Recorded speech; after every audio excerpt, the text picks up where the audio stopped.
இதுவரை நிற்பதும் இனிமேலும் நிலைப்பதும் எல்லாமே உங்க கிருபைதான். இதுவரை நிற்பதும் இனிமேலும் நிலைப்பதும் எல்லாமே உங்க கிருபைதான். பெருமை பாராட்டிட ஒன்றுமில்லையே, தாங்கி நடத்துவது உங்க கிருபையே. பெருமை பாராட்டிட ஒன்றுமில்லையே, தாங்கி நடத்துவது உங்க கிருபையே.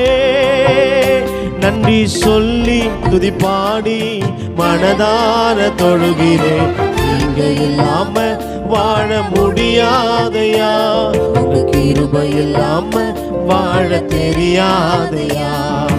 இயேசுவே என் எஜமானரே, நேசரே என் துணையா